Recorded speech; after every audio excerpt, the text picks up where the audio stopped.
My name is Dulce Whitford. I'm 28 years old. For 20 years, my parents called me the slow one, while my sister Miranda collected Harvard degrees and inheritance promises. They mocked my dyslexia at dinner tables, excluded me from family decisions, and paid me a fraction of what they paid her.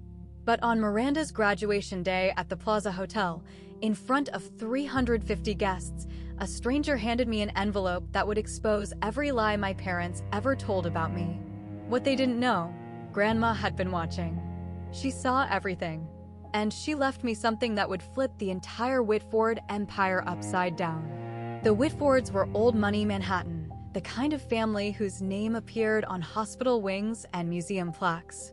My father, Gerald Whitford, ran Whitford Properties, a commercial real estate empire my grandmother, Ella Lehner, had built from a single Brooklyn office in 1965. By 2024, the company was valued at $92 million. I was born with dyslexia, diagnosed at 7.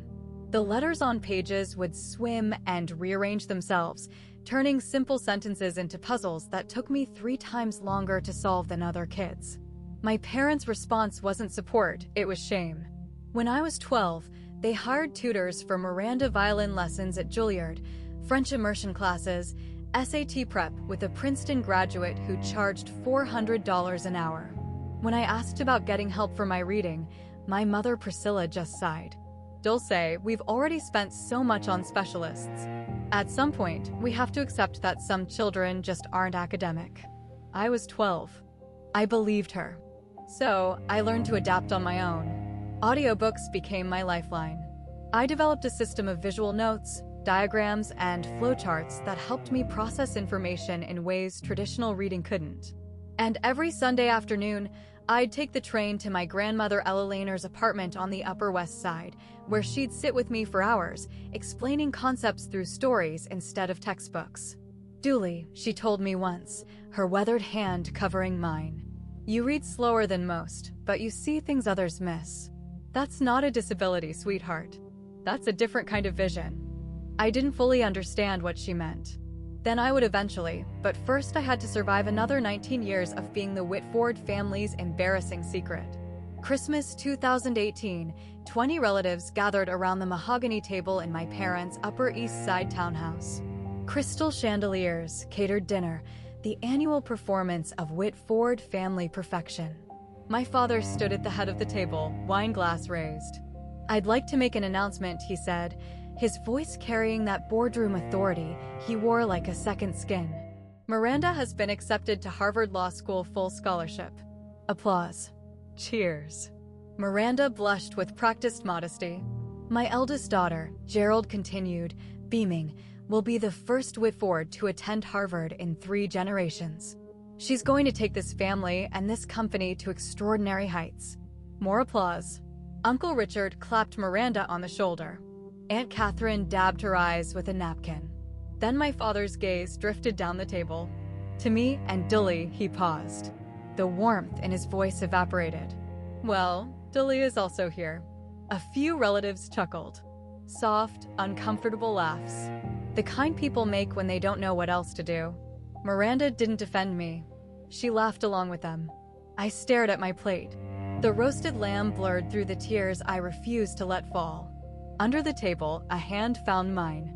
Thin fingers, papery skin. Grandma Eleanor, seated across from me, squeezed gently.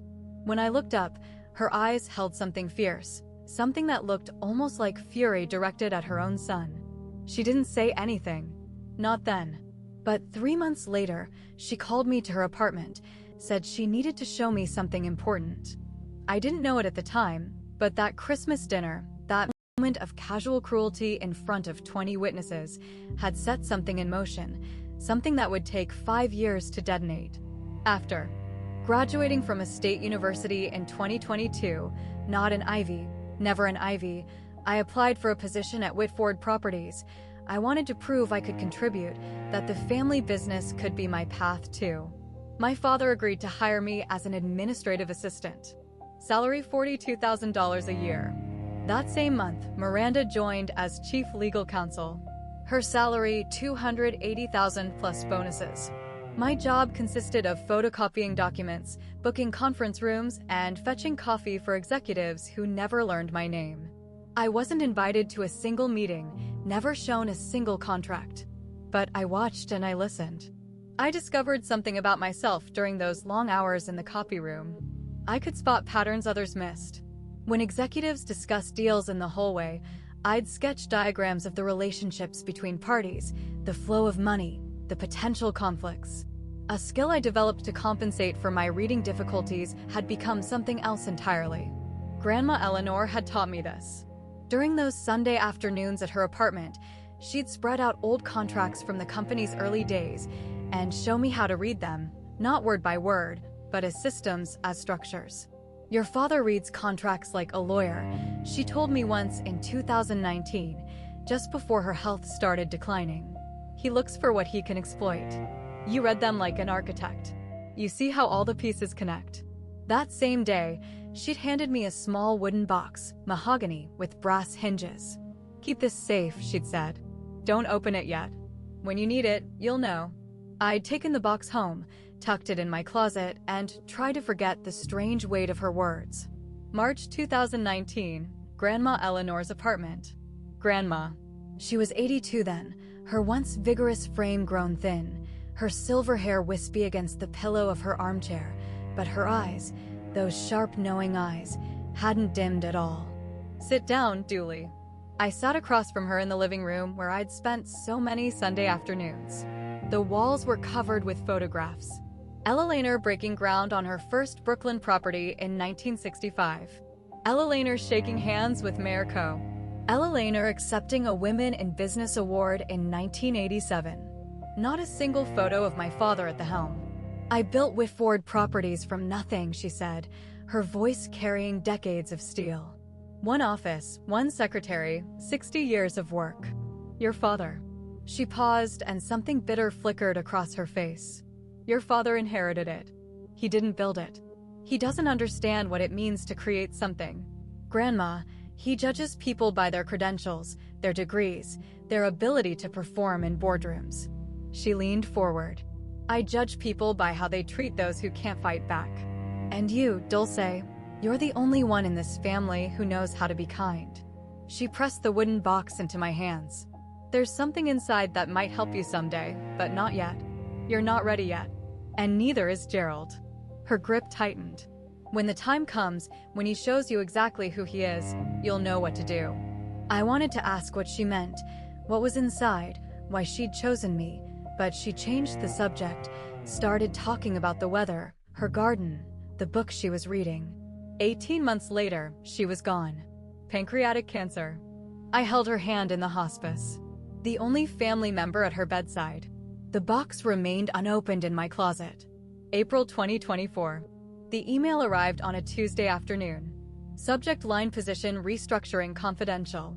Dear Ms. Whitford, as part of our ongoing organizational optimization, your current position will be eliminated.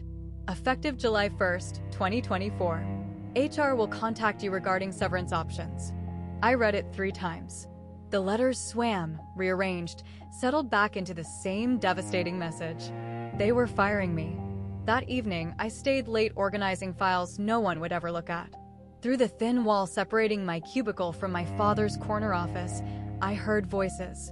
Gerald and Priscilla. Can't have her here when Miranda takes over. My father was saying it looks bad. The CEO's sister. Working as a secretary. People will ask questions. What kind of questions? Why she's not in leadership? Why we haven't promoted her? A pause. Why she's the way she is? My mother's response came soft, almost gentle. We've done everything we could for her, Gerald. Some children just don't have what it takes. Exactly. So she needs to go. We'll give her a generous severance. She can find something else. Something more suited to her abilities. I pressed my palm against the wall. $42,000 a year. My studio apartment in Queens shared with 2 roommates cost $1,800 a month. No savings, no safety net. If I lost this job, I'd be homeless within 2 months. But the money wasn't what made my chest tight. It was the realization settling into my bones like frost. If I let them do this, if I accepted their version of who I was, I would spend the rest of my life as the family failure. Not because I'd actually failed, but because I'd never been given the chance to succeed. Miranda's graduation party was tomorrow. I wondered what other announcements my father had planned. May 15th, 2024, the Plaza Hotel, Grand Ballroom. 350 guests filled the gilded room. Business partners, investors, lawyers from white shoe firms, extended family members I barely recognized. Crystal chandeliers cast prismatic light across silk tablecloths. A 12-piece orchestra played Gershwin in the corner. This was Gerald Whitford's kingdom, his stage, the place where he performed his role as patriarch, as mogul, as the man who had everything. I stood in the entrance, tugging at the hem of my dress, black, simple, $79 from Zara, the most I could afford on my salary. Everyone else glittered in designer gowns and tailored tuxedos. My mother intercepted me before I could find a seat. Dulce. Priscilla's gaze traveled from my drugstore makeup to my scuffed heels, her lips pressed into a thin line.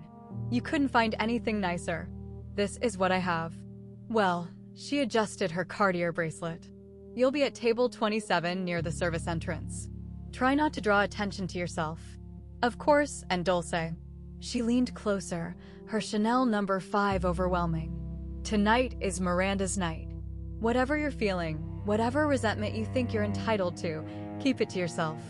Don't embarrass us. She walked away before I could respond. Table 27 was at the back of the ballroom, partially hidden behind a pillar. My table mates were distant cousins I'd met maybe twice. From my seat, I could see the main stage, the massive portrait of Miranda in her Harvard regalia, the banner reading, "Congratulations, Miranda Whitford, Harvard Law Class of 2024. And near the entrance, standing alone by the door, a silver-haired man in a gray suit. He wasn't mingling, wasn't eating, just watching. His eyes found mine across the crowded room. Something cold prickled down my spine. At 8:30 p.m., the orchestra stopped. The lights dimmed. A spotlight illuminated the stage where my father stood. Champagne flute raised. Ladies and gentlemen, thank you for joining us tonight to celebrate an extraordinary young woman. The applause began before he finished the sentence. Miranda graduated top 5% of her Harvard Law class. She completed a clerkship with Justice Reynolds. And last month, she made partner track at Sullivan and Cromwell in record time. Gerald's voice swelled with pride. But tonight, I'm not just celebrating her achievements. I'm announcing her future. Miranda joined him on stage, radiant in emerald Valentino. Effective immediately, Miranda Whitford will inherit my entire estate upon my passing. This includes our family residence at 7 and 40 Park Avenue, currently valued at $13 million. A Tesla Model S Plaid. And most importantly, he paused for effect. The position of CEO of Whitford Properties when I retire. The room erupted. Standing ovation, camera flashes. Miranda dabbed at her eyes with performative grace. 350 people celebrating, and not one of them glanced at table 27. The cousin beside me, a woman I'd met at a funeral 8 years ago, leaned over. Duly, right? So, what does that mean for you? I opened my mouth, closed it. What could I say? That I'd just been formally erased from my own family? That the termination letter in my inbox was only the beginning? That every fear I'd ever had about being worthless had just been confirmed in front of everyone who mattered? The applause died down. Miranda hugged our father. Cameras clicked, and through the crowd, the silver-haired man at the door began walking toward me. Slowly, deliberately, like he'd been waiting for this exact moment, the man stopped at my table. Up close, I could see he was older than I'd thought, early 60s, with deep-set eyes and the careful posture of someone who spent his life in courtrooms. Miss Whitford. That's me. I straightened in my chair. Can I help you? My name is Jonathan Ellis. He pulled a business card from his breast pocket. Cream-colored embossed Morrison and Blake. Attorneys at law. I was your grandmother's lawyer. My grandmother. The words hit like a punch. Eleanor passed away 3 years ago. I'm aware. He didn't sit. Didn't soften. She left something for you with very specific instructions about when to deliver it. From inside his jacket, He produced a cream envelope, heavy stock, sealed with red wax bearing a notary stamp. What is this? Her will. The real one. His voice dropped. The one your father doesn't know exists. I stared at the envelope. The notary seal read Morrison and Blake. September 12th, 2019. 5 months after that Sunday afternoon in her apartment. 5 months after she'd handed me the wooden box. I don't understand. Your grandmother gave me explicit instructions. I was to deliver this document on the day your father publicly disinherited you. Ellis glanced toward the stage where Gerald and Miranda were still basking in applause. I believe that just occurred. My hands trembled as I took the envelope. Mr. Ellis, what's in here? For the first time, something almost like warmth flickered in his eyes. Mrs. Eleanor told me to tell you, give this to Dulce on the day Gerald shows her exactly who he is. By then, she'll be ready. He straightened his tie. I'll be available when you have questions. You have my card. Then he turned and walked away, disappearing into the crowd. I couldn't breathe in that ballroom. I pushed through the service entrance, found an empty hallway near the kitchen. Fluorescent lights buzzed overhead. The sounds of celebration muffled to a distant hum. My fingers shook as I broke the wax seal. Inside, 3 pages of dense legal text. A notarized signature. A date, September 12th, 2019. I read slowly, carefully. The letters swam, but I forced them into focus. I, Ella Laner Margaret Whitford, being of sound mind and body, do hereby revoke all previous testamentary documents and declare this to be my last will and testament. My eyes caught on a paragraph near the middle. To my granddaughter, Dulce and Whitford, I bequeath 51% of my shares in Whitford Properties LLC, currently valued at approximately $47 million, along with all voting rights associated therewith. I read it again and again. 51% controlling interest. The will continued. This bequest is made with full knowledge of my son Gerald's treatment of Dulce. She has been excluded, diminished, and denied opportunity, not due to lack of ability, but due to lack of support. Dooley is not slow. Dooley was abandoned. And I will not allow her father's prejudice to continue after my death.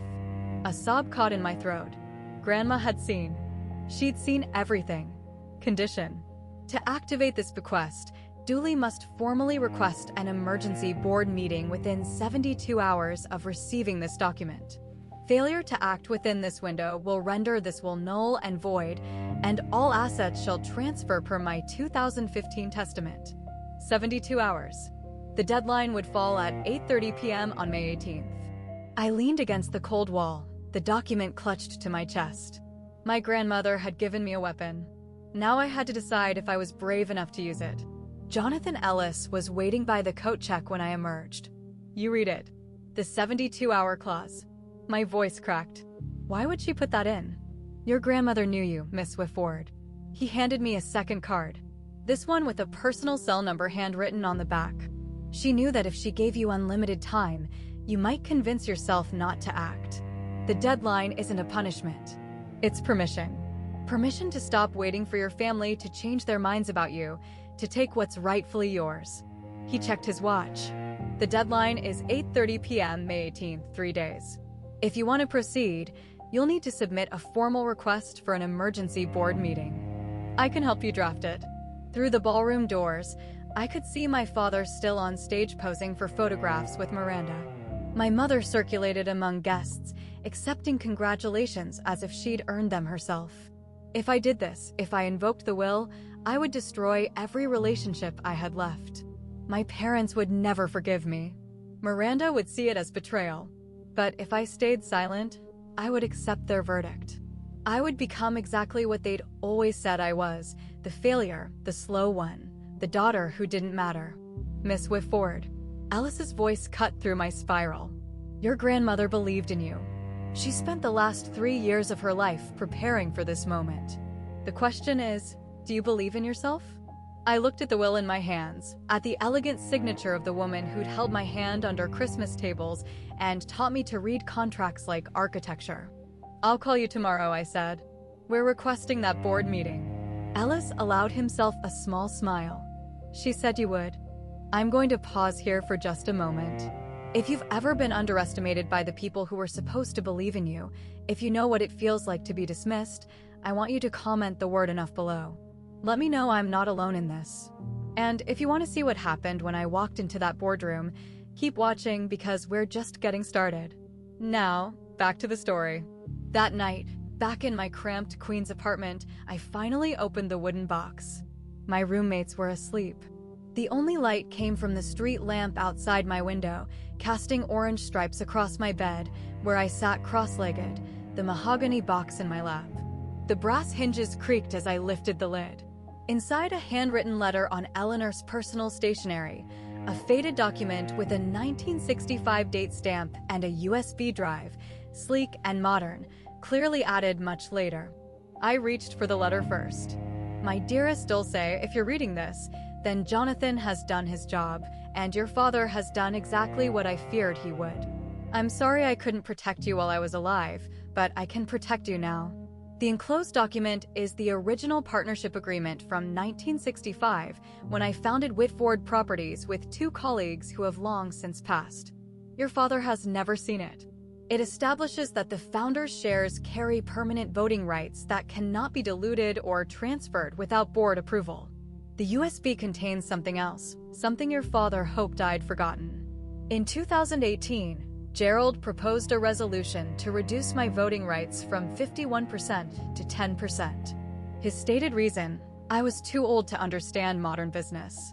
The real reason: he wanted control, and I was in his way. The board rejected his proposal by 2 votes. I was one of those votes.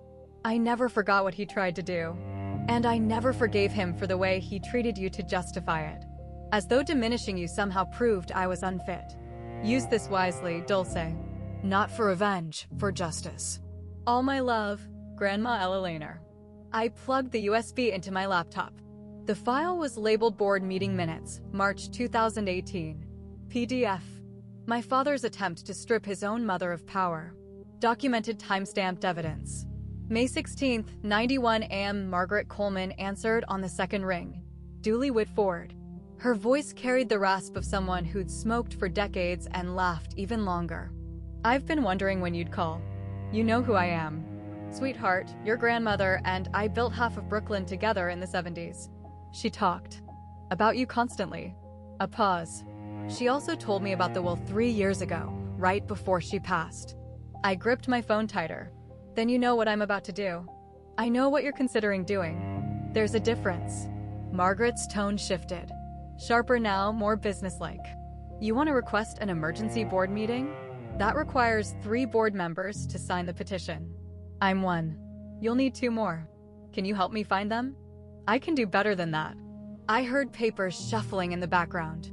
Gerald Whitford isn't as popular as he thinks.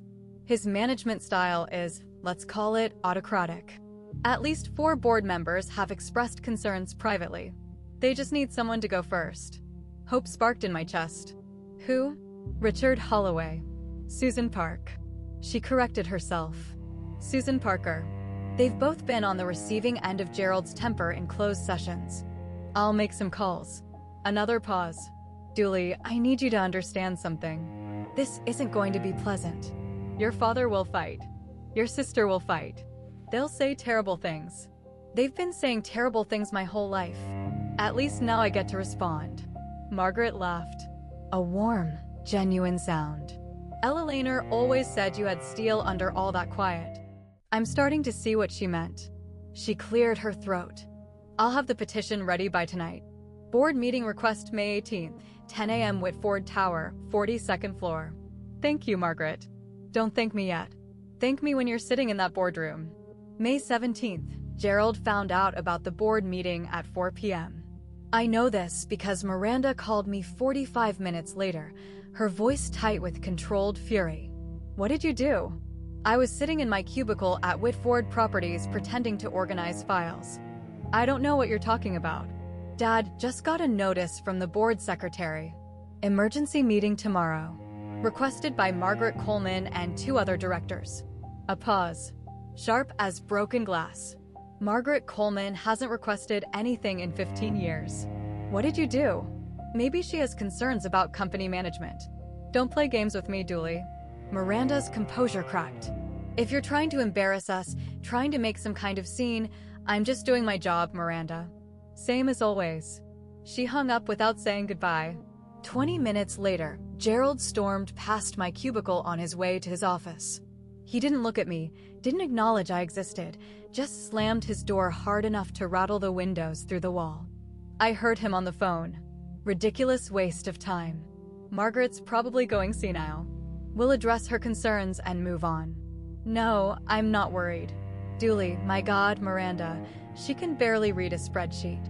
She's not a threat to anyone. I smiled. For the first time in 28 years, being underestimated felt like an advantage. That night, in my apartment, I prepared, printed 3 copies of the will, downloaded the 2018 board minutes onto my phone as backup, wrote a brief statement, not an accusation, just a presentation of facts. Jonathan Ellis confirmed he'd attend as the authenticating attorney. Margaret texted at 11 p.m. petition filed. See you tomorrow. Your grandmother would be proud. I barely slept, but for once, it was an anxiety keeping me awake. It was anticipation. May 18, 2024. 9:45 a.m. Whitford Tower. The elevator opened onto the 42nd floor. Floor-to-ceiling windows. Italian marble. The kind of corporate opulence designed to intimidate. I stepped out in a borrowed gray blazer. My roommates, 2 sizes too big, carrying a leather portfolio I'd bought at Goodwill for $12. The security guard at the boardroom door held up his hand. Name? Dooley Whitford. He checked his tablet, frowned. You're not on the authorized attendee list. I'm a Whitford Properties employee, and I have business with the board. Ma'am, this is a restricted meeting. I can't let you. Is there a problem? Miranda's voice behind me. I turned. She looked immaculate. Navy power suit, Hermes scarf, the uniform of someone who belonged in boardrooms. Dooley? Her smile didn't reach her eyes. What are you doing here? I have information to present to the board. Information? Miranda laughed. A sharp performative sound. About what? You work in the copy room. The nature of my presentation is confidential. You don't even know what ROI stands for. Return on investment. It's not that complicated. Miranda's smile flickered. Before she could respond, our father appeared at the end of the hallway flanked by 2 senior executives. What's going on here? Dulce wants to attend the board meeting. Miranda said, I was just explaining that's not possible. Gerald looked at me the way he always did, like I was a stain he couldn't quite scrub out. Dulce, go back to your desk. This doesn't concern you. Actually, a voice called from inside the boardroom. It does. Margaret Coleman appeared in the doorway.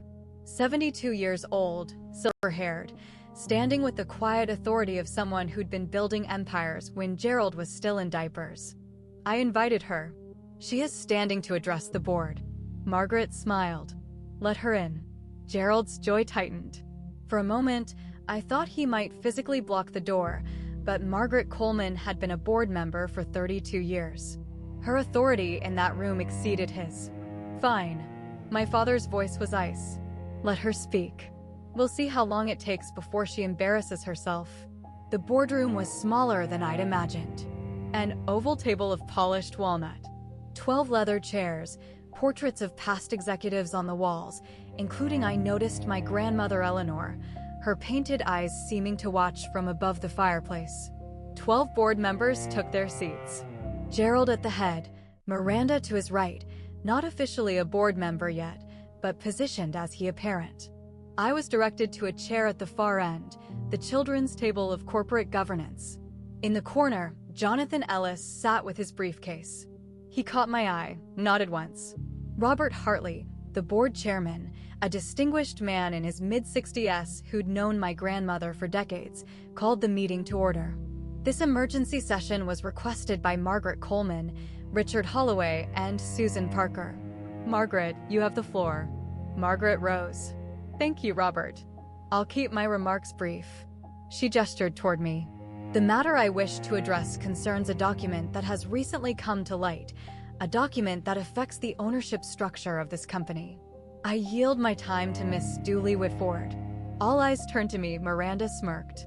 Gerald leaned back in his chair with theatrical boredom. I stood. My hands were steadier than I expected. Thank you, Mrs. Coleman. And thank you to the board for allowing me to speak. I opened my portfolio. What I'm about to present may come as a surprise to some of you. I ask only that you listen to the evidence before reaching any conclusions. Gerald sighed audibly. I ignored him. Before I could continue, my father raised his hand. I'm sorry, Robert, but before we waste the board's valuable time. Gerald stood, buttoning his jacket with deliberate slowness.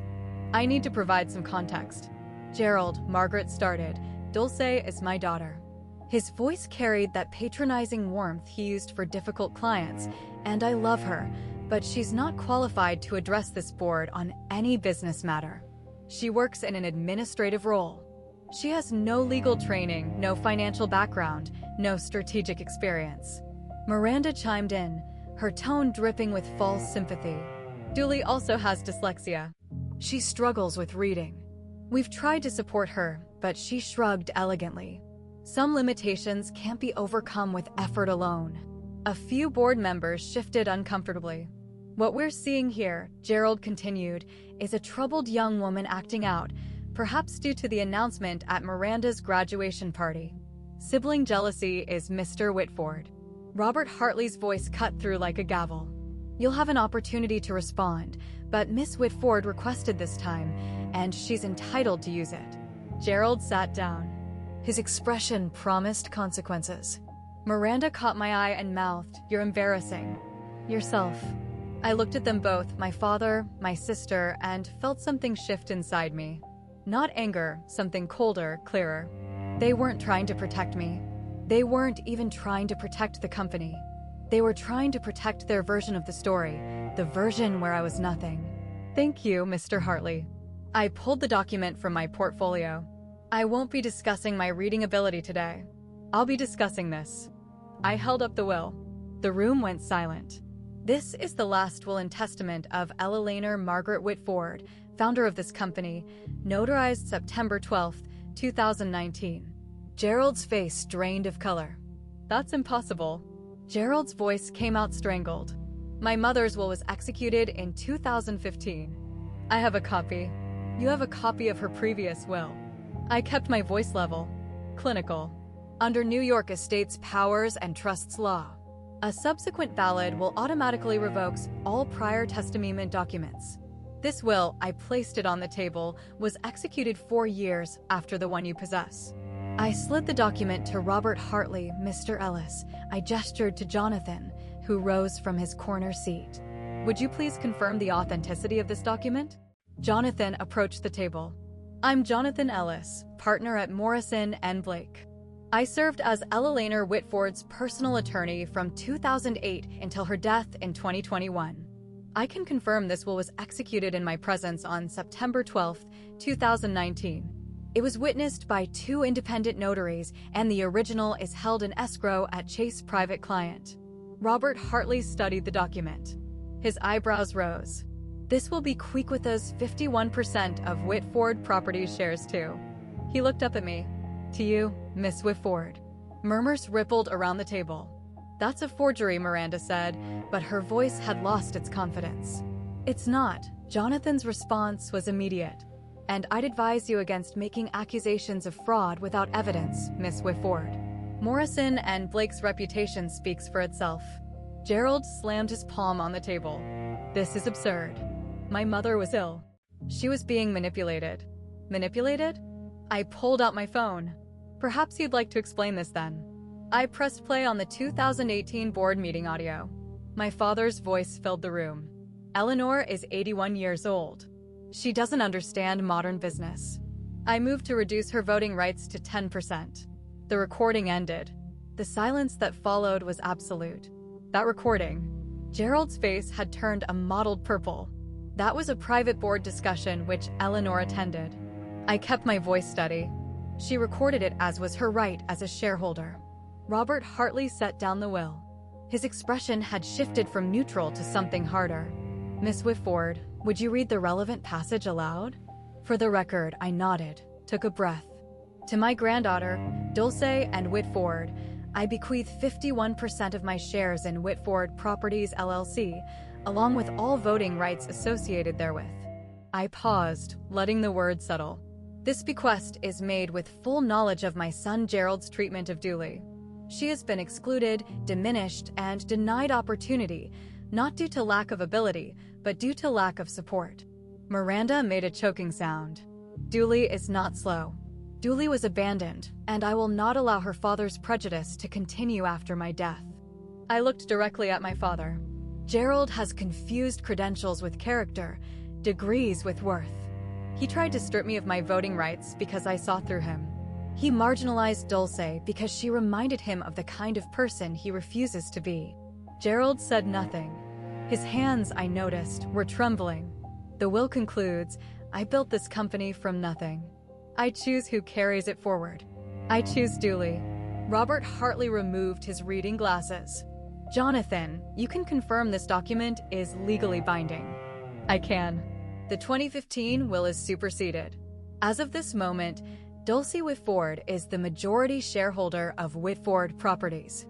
Margaret Coleman smiled quietly. Richard Holloway and Susan Parker exchanged glances. And for the first time in my life, I watched my father look at me with something other than dismissal. It was fear. This doesn't prove anything, Miranda said. But her voice had turned brittle. Even if the will is valid, which we'll contest, Dooley has no business experience. She can't run a company. I'm not asking to run the company. I address the full board now. I'm asking you to examine the facts. I pulled the 2018 board minutes from my portfolio. March 14, 2018. Gerald Whitford proposed Resolution 2018-07 to reduce Eleanor Whitford's voting shares from 51% to 10%. His stated rationale, I found the passage. The founder is no longer capable of understanding modern business operations. That was taken out of context. Gerald said the resolution failed by 2 votes. Eleanor's vote and Margaret Coleman's. I looked at Margaret. Is that accurate? Margaret nodded slowly. It is. Eleanor called me that night. She was devastated. Not because of the resolution she knew it would fail, but because her own son had tried to take everything she'd built. This is ancient history, Gerald started. It's evidence. I cut him off. Evidence that my grandmother wasn't suffering from diminished capacity when she wrote that 2019 will. She was protecting herself from her own son, and she was protecting me. Robert Hartley looked around the table. Does anyone else have documentation contradicting what's been presented? Silence. Gerald. My father's jaw worked. No words came. Miranda. My sister stared at the table. Her perfect composure had cracked entirely. Richard Holloway spoke for the first time.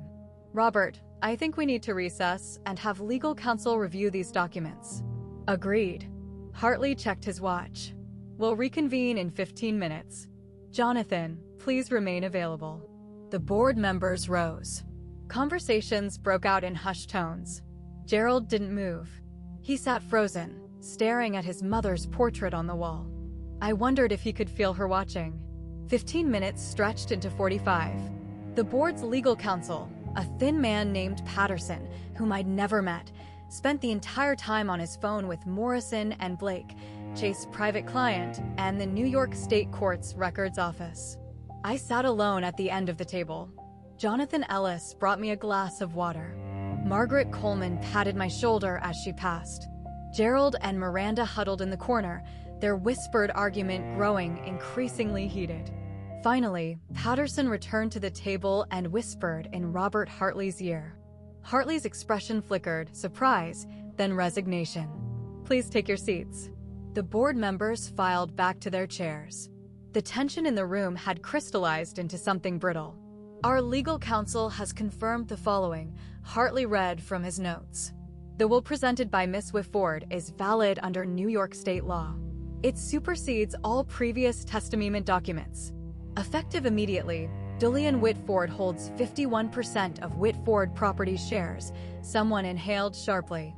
Additionally, Hartley continued, as majority shareholder, Miss Whitford has the right to propose motions to the board, including matters pertaining to executive leadership. He looked at me, Miss Whitford. Do you have any motions you wish to bring forward? I stood. My heart was pounding, but my voice held steady. I have one motion. Gerald rose from his seat. Robert, this is sit down, Gerald. Hartley's voice carried unexpected steel. Miss Whitford has the floor.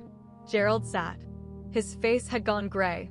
I looked around the table at 12 people who, until an hour ago, had never considered me capable of anything.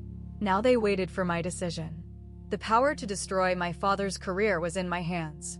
I thought about what my grandmother would want, and I made my choice. I'm not proposing to remove Gerald Whitford as CEO. The tension in the room shifted. Miranda's head snapped up. Even Margaret looked surprised. What I am proposing, I continued, is a vote of confidence. The board will decide whether Gerald Whitford retains their confidence as CEO of Whitford Properties. If the majority votes no confidence, he resigns. If the majority votes confidence, I will not interfere with operational leadership during my tenure as majority shareholder. This is absurd, Miranda stood. You're turning this into a spectacle, a revenge fantasy. No, I met her eyes. This is corporate governance. The same process that exists in every well-run company. The same process Grandma Eleanor established in our bylaws 40 years ago. I paused. If Dad has the board's confidence, he has nothing to worry about. Robert Hartley studied me for a long moment. Something like respect flickered in his expression. Is there a second for this motion? Seconded. Margaret Coleman didn't hesitate. Then we'll vote. All those expressing confidence in Gerald Whitford as CEO, raise your hands. For hands went up. Gerald's allies. People who owed their board seats to his recommendations. All those expressing no confidence. 7 hands rose. Robert Hartley counted twice. Then he set down his pen. The motion carries 7-4 with 1 abstention. He turned to Gerald. Mr. Whitford, the board has voted no confidence. Per section 14.3 of our bylaws, you have 30 days to tender your resignation. Gerald said nothing. He looked at me. Really looked at me. For what might have been the first time in my life, I expected rage, hatred, threats. What I saw was worse. Recognition. The understanding that he'd underestimated me so completely that he'd lost everything. He walked out without a word. I know what some of you are thinking right now. Why didn't she just fire him? Why give him the chance to keep his job? Because revenge isn't justice. Because destroying someone doesn't undo what they did to you. And because my grandmother didn't raise me to be cruel, she raised me to be fair.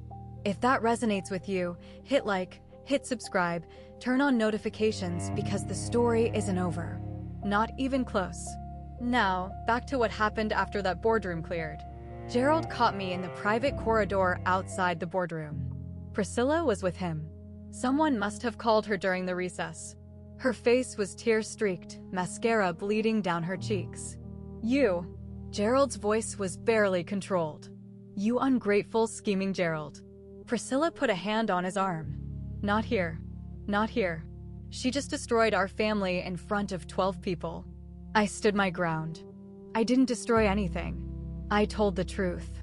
The truth? Gerald laughed bitterly. Your grandmother was manipulated. That lawyer, Ellis, he must have Grandma Eleanor wrote that will 5 months after you tried to strip her of power because she saw exactly who you are. My voice didn't waver. You didn't lose because I betrayed you. You lost because you betrayed her. Priscilla stepped forward. Dulce, sweetheart, you have to understand. We were trying to protect you. You've always struggled. We didn't want to put pressure. You didn't protect me. You erased me.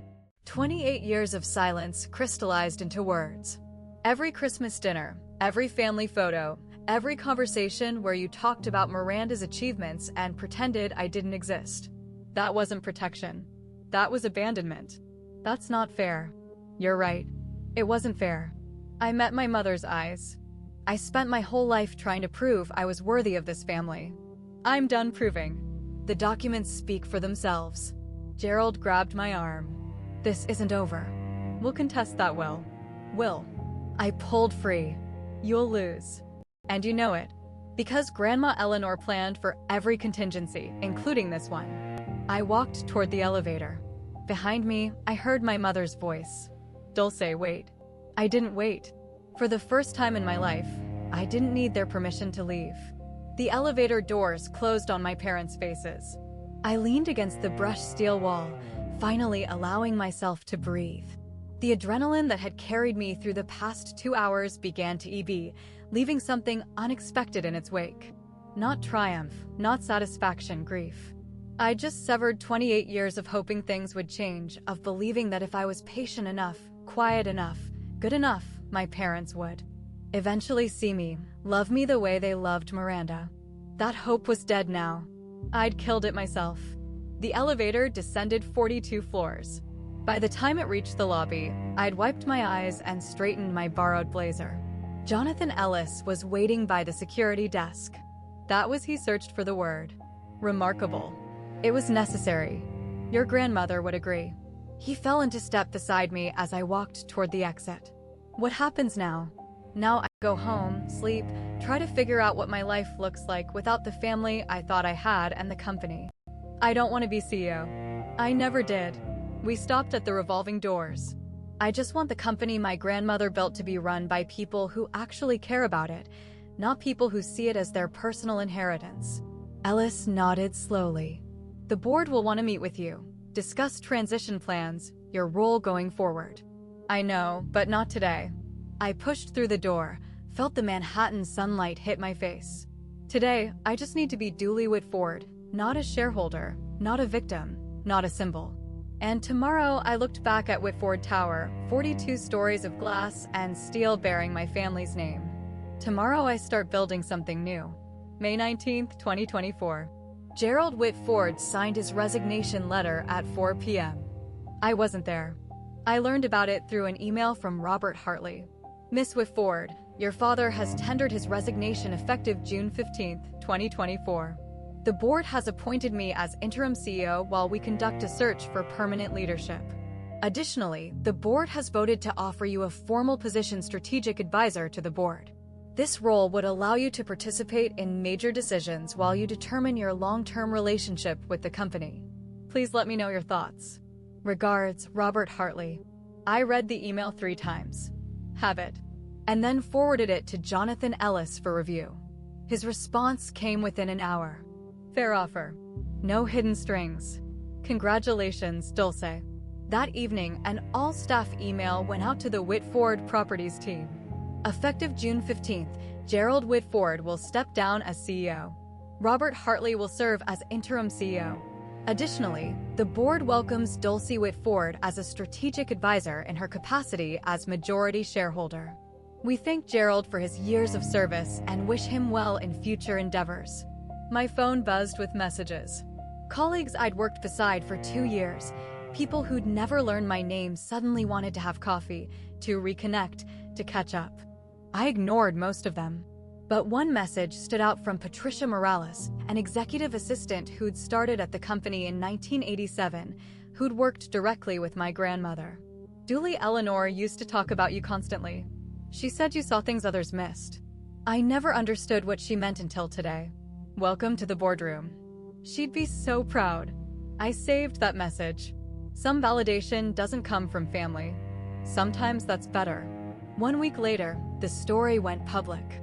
New York Business Journal, Whitford Properties, shake up. Founders' granddaughter takes control after secret will surfaces. The article didn't name me directly. Corporate privacy laws prevented that, but anyone in Manhattan real estate circles knew exactly who it was about. In a dramatic turn of events, the heir apparent to the Whitford Properties empire has been displaced by a previously unknown family member. Sources close to the board described the transition as long overdue and cite concerns about the former CEO's management style. Gerald and Priscilla can lead their appearance at the Metropolitan Museum Gala. Health reasons, according to their publicist, 3 investment partners requested meetings with me personally, not with my father, not with the board, but with me. 2 of them, after an hour-long conversation each, confirmed they'd continue their relationship with Whitford Properties. We've had concerns about Gerald's leadership for years. One admitted, your grandmother built something special. It's good to see her vision protected. The social fallout rippled outward. Friends of my parents suddenly remembered previous engagements. Invitations to charity events dried up. The Whitford name, which had once opened every door on the Upper East Side, now carried an asterisk. I didn't celebrate their humiliation, but I didn't mourn it either. Margaret Coleman called me on Saturday morning. "How are you holding up?" "I don't know yet. Ask me in 6 months." "Fair enough." A pause. Eleanor would have handled it exactly the same way. You know, the vote of confidence instead of termination, giving him a chance he didn't deserve. She laughed softly. She always said mercy was the ultimate power move. I thought about that for a long time after we hung up. Mercy wasn't weakness. Mercy was choice. And for the first time, the choice had been mine. June 8, 2024. 3 weeks after the board meeting, my phone rang at 2 p.m. Dulce. My mother's voice sounded smaller than I'd ever heard it. "Can we talk?" "Just us." I agreed to meet her at a coffee shop in Midtown. Neutral territory. No chance of Gerald appearing with lawyers. Priscilla was already there when I arrived. She looked older somehow. The careful makeup couldn't hide the exhaustion beneath. "Thank you for coming." She wrapped her hands around a cup she hadn't touched.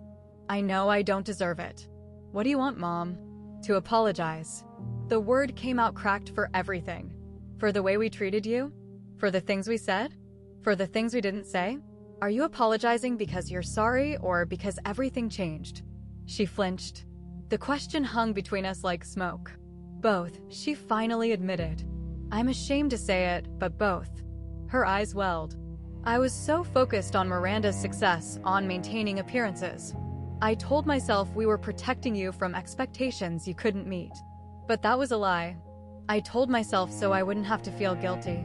You let Dad call me worthless in front of family, in front of business partners. You never defended me, not once." "I know." A tear slipped down her cheek. "I know, and I can never undo it, but Dooley, I don't want to lose you entirely. I don't know if that's even possible anymore, but I had to try." I looked at this woman who'd been my mother for 28 years, who'd braided my hair as a child and forgotten my birthday as an adult. "I can't pretend the last 20 years didn't happen," I said slowly. "But I'm willing to try building something new, something honest." She nodded, unable to speak. It wasn't forgiveness, but it was a start. August 2024, 2 months later, Miranda called while I was walking through Central Park. I almost didn't answer. "Dooley, I know I have no right to ask, but can we meet? There's something I need to say." We sat on a bench near Bethesda Fountain. The August heat pressed down like a weight. Miranda looked different. The armor of perfection she'd worn her whole life had cracked. Dark circles under her eyes, hair pulled back carelessly. "I've been in therapy," she said without preamble. "Since May, 3 times a week." "That's good." "It's brutal." She laughed humorlessly. "Turns out being the golden child isn't actually a gift. It's a different kind of cage." I waited. Dad expected me to be perfect. Every grade, every achievement, every award was never enough. It was just the baseline for what came next. She stared at the fountain and the way they treated you. I told myself it was just how things were. That you were different. That I was protecting you by not challenging them. You weren't protecting me. No, I was protecting myself because if I defended you, I became a target too. She finally looked at me. "That's not an excuse. It's just the truth." "What do you want from me, Miranda?" "Nothing. I don't deserve anything." Her voice cracked. "I just wanted you to know. I see you now. Really see you. And I'm sorry I didn't look sooner." We sat in silence. Two sisters who'd grown up in the same house as strangers. "I can't go back to how things were," I said finally. "But I'm not interested in staying enemies either. Maybe we start over from scratch." Miranda's eyes filled with tears. "I'd like that." It wasn't the sister relationship I'd wanted as a child, but maybe it could become something real. November 2024, 6 months after the board meeting, I moved into my own apartment in Brooklyn Heights.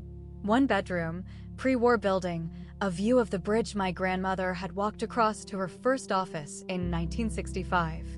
The rent was more than I'd ever paid, but I could afford it now. My new salary as Director of Sustainable Development at Whitford Properties, $185,000 a year, plus dividends from my shares.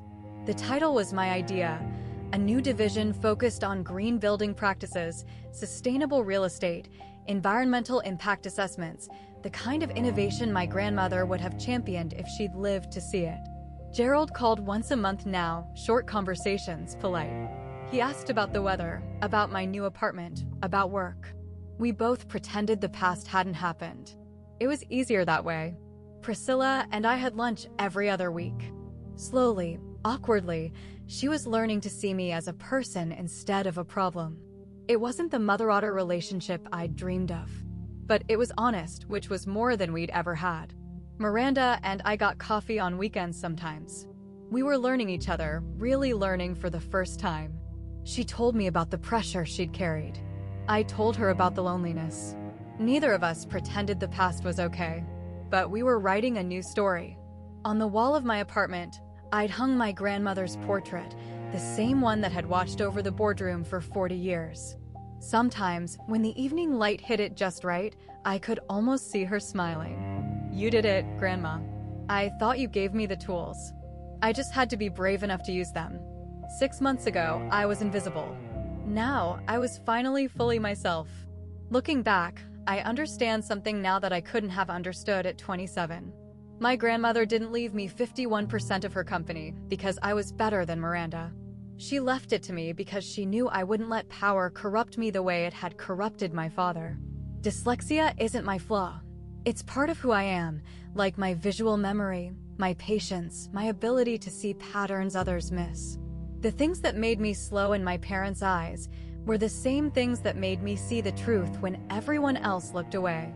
Gerald judged worth by credentials, by degrees, by performance. Eleanor judged worth by character, by kindness, by the way people treated those who couldn't fight back. And now finally, I get to judge my own worth.